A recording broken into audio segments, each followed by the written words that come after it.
Oke, kita lanjut lagi.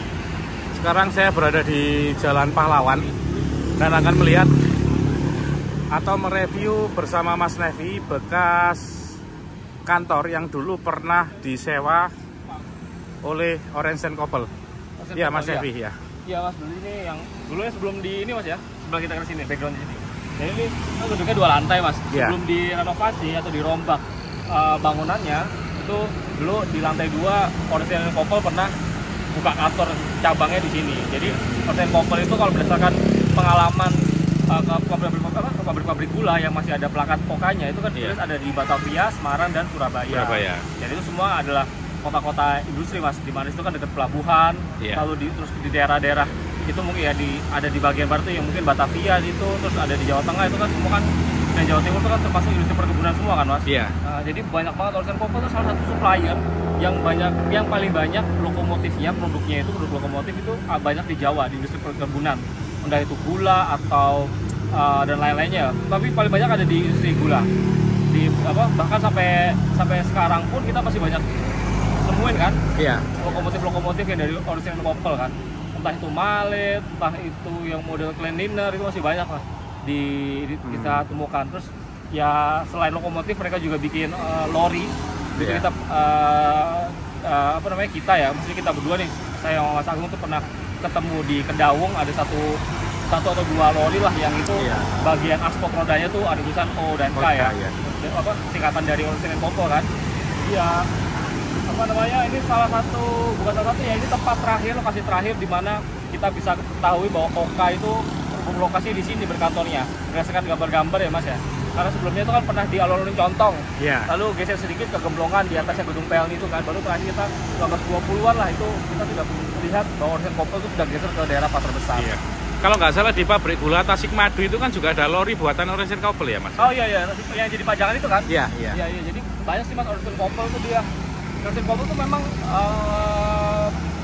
marketnya, pasarnya itu memang ke railway, industri railway Mas. Jadi perkeretaapian perkeretaapian industri itu di lingkup industri itu ya Orange & Couple tuh marketnya, pasarnya itu di situ dia nyasarnya. Sama kayak Duke M Brown, tapi kalau misalkan kayak Wexpur, kayak Mavic ya segala macam itu kan di perkeretaapian di yang reguler itu kan juga mereka juga bikin kan, cuman yang untuk fokus di industri perkebunan atau industri pertambangan segala macam lah, industri railway itu ya Orange & Couple ini salah satunya. Pokoknya dia udah lama lah, sejak 1890-an akhir mungkin udah bertempat di Surabaya.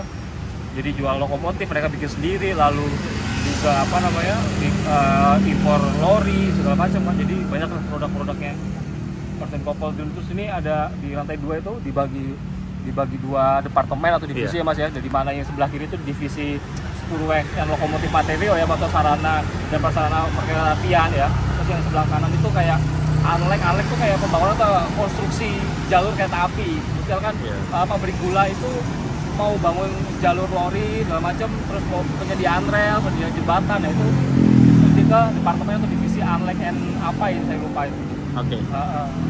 Nah kalau yang di sebelah kiri itu kan tempat lokomotif dan sarana. Jadi misalkan pabrik gulanya ini minta speknya, nah ini konsultasinya di sana. Jadi misalkan medannya kayak gimana dulu, lalu ada titik suraman segala macam, konsultasinya ke divisi atau departemen sarana dan prasarana itu di Orange & Couple yang di sisi sayap sebelah kiri. Jadi dari sini ya itu lumayan lama lah itu. Kalau misalkan contohnya kayak ini ya, kalau misalkan lokomotif itu bisa datang ke Jawa itu 3 bulan setelah dikirim dari Jerman sana. Jerman sana. Terus ya mungkin kalau dengan pemesanannya mungkin bisa 5 atau 4 bulan Mas. Pengirimannya yang lebih lama dari pemesanannya kan. Jadi ya kurang lebih begitulah. Ini berarti sisa peninggal atau bekas bangunan yang dulu pernah dipakai kantor Orange & Couple ya Mas ya? Di salah 2. Satu ya. Karena kan yang di bawahnya KPM kan? Pelayaran. Kita lanjut ke mana ini? Ke Alun-alun Contong. Alun-alun Contong, lihat gedung atau lokasinya Orange & Couple pertama kali di Surabaya ini yang diketahui ya. Oke Mas Nevi, kita lanjut ke arah Alun-alun Contong. Siap.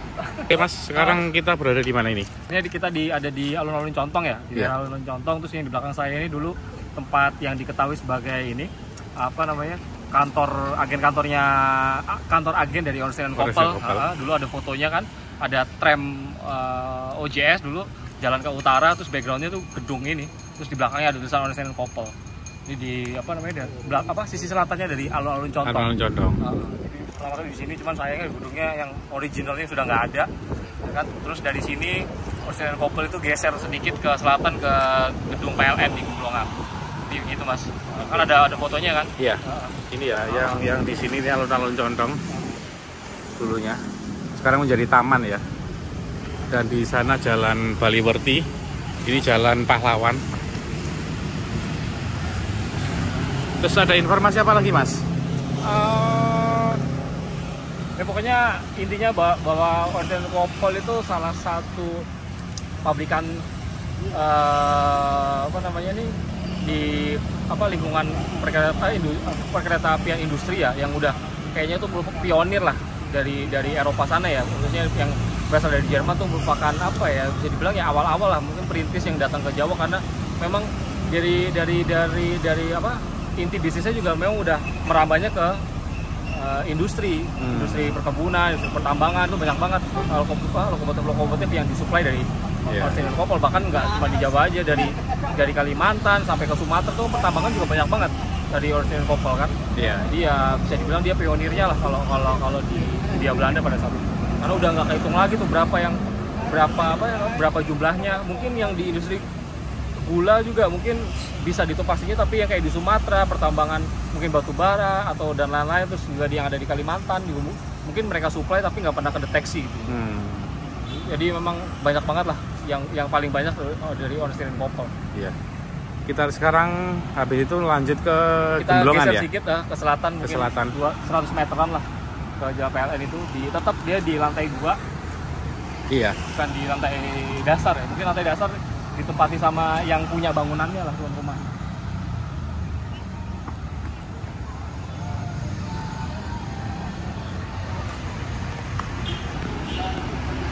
Ini kita sekarang menuju ke bekas kantor PLN yang dulunya pernah disewa oleh Orange Couple sebagai kantor Aniem.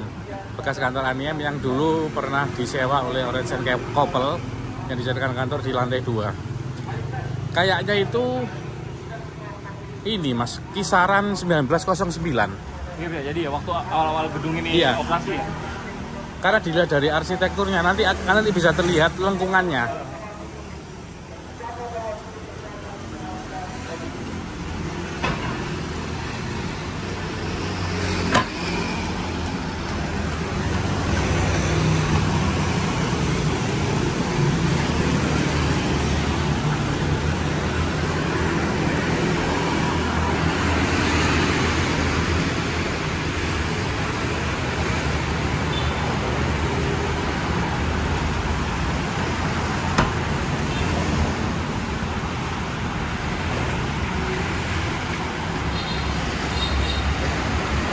Depan aja Mas.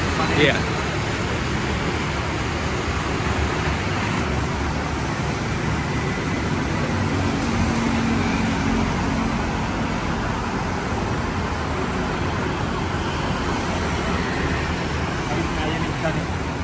Iya. Di lantai 2 dulu Orange Couple dulu pernah nyewa satu lantai buat kantor agennya yang di Surabaya kan. Di Surabaya ya? Surabaya iya. Iya. Jadi dari dulu mereka tuh ya di wilayah utara semua kan. Iya. Jadi memang ada pabrikan-pabrikan supaya kereta api namanya yang memang konsentrasinya tuh mesti di utara. Jadi contohnya kayak Workspur itu dulu ada di Herenstad pertama kali di Surabaya, di Jalan Raja Wali. Kemudian dia baru pindah ke daerah Gubeng Pojok. Dari Gubeng Pojok kemudian mereka pindah lagi ke Jalan Pregolan. Nyewa tempat pindah-pindah begitu. Jadi memang awalnya itu semua awalnya di utara Surabaya Utara maksudnya. Iya. Ini banyak banget, terus ada Duko Embron, bahkan dia di Kalimas. Lalu kayak tadi NV Netherlands Industry, bahkan NV Berat ngawali juga di Jalan Gatot, daerah Surabaya Utara. Iya. Atau mungkin karena pusat keramaiannya itu memang ada di sini duluan kan. Iya. Karena pokoknya setelah selatannya Jalan Tunjungan lah itu kan baru dikembangkan kan 1910-an ke atas sampai berlanjut ke Darmo 1916-1920 kemudian dikembangkan ya baru. Iya. Jadi ya memang konsentrasinya kehidupannya Surabaya itu peradabannya ya di tengah kotanya di sini. Kayaknya kalau dilihat dari foto-foto yang di KITLV ya Mas ya. Nah, urutan kantor Orange Couple itu pertama di alun-alun Condong. Ha? Yang kedua di sini di Gedung Aniem. Jadi Gedung Aniem pas waktu ada tulisannya Orange Couple itu dia masih gedungnya itu tidak full full seperti ini. Itu batasnya itu sampai ke lengkungannya itu hanya ada 4. Satu dari sisi kiri 1 2 3 4. Jadi yang 2 lengkungan ini ke utara sama 2 lengkungan ke selatan itu dibangun dibangun setelah mungkin belasan ya, tahun 1900 belasan. Itu baru dibangun Gedung Aniem. Diperluas ya. Iya. Kalau di foto-foto itu cuma ada 4 lengkungan. Jadi kayaknya dulu memang belum mendapatkan referensi yang jelas ya. Pastinya ya. Pastinya kapan, tapi kalau dilihat dari fasad bangunannya, pertama kali Orange Couple itu hadir atau buka kantor agen di Surabaya itu di Alun-alun Contong, kemudian yang kedua di Gemblongan sini, yang ketiga tadi di Jalan Pahlawan. Ya, di daerah Pasar Besar sana ya. Iya, itu yang terakhir. PLN atau KPM dulunya. Dan semua rata-rata di lantai 2. Lantai 2. Jadi semua agen kantor Orange Couple di Surabaya itu rata-rata di lantai 2. Ini pun juga di lantai 2. Saya pernah masuk ke sini sih, Mas. Waktu bulan puasa kemarin. Ngulik sejarah listrik di Surabaya. Iya, sejarah listrik. Jadi yang saya lihat yang lengkungan nomor 2 itu belakangnya kayaknya itu ruang kepala PLN APJ Surabaya. Dan dulunya ini bukan kantor. Apa itu? Aniem menceritakan ulang tahun Aniem yang ke-10 itu menceritakan bahwa ini dulu bukan kantor. Tapi rumah orang yang dibeli oleh Aniem, tapi fasadnya masih kecil. Jadi dikonversi jadi kantor. Dikonversi jadi kantor. Nah, sebelum setelah Aniem berdiri, kemudian 1920-an itu pindah ke Embong Ungu. Iya, Embong Ungu. Itu kantornya Aniem sama Niwem. Niwem itu yang PLTA yang suplai listrik di OJS Mendalan, PLTA Mendalan. Itu dioperasikan oleh Niwem. Di Waduk Pendalan itu ya? Iya. PLTA-nya. PLTA Mendalan. Ya inilah kondisi saat ini bangunan dari PLN yang dulunya pernah tempati atau disewa oleh agen Orange Couple di atas tahun 1909. Oke Mas, ada lagi Mas? Nggak ada sih, cuman kalau foto lamanya itu kan ambil dari sisi selatan ya Mas? Iya. Dari sisi selatan, terus yang nampak bangunannya ya itu dari sisi selatannya, sayap selatannya bangunan ini. Jadi kita bakal lanjut lagi nih, mungkin ganti tema, kita tapi tetap di transportasi. Nanti kita coba lagi gubuk-gubuk Surabaya. Terima kasih Mas Nevi, mantap.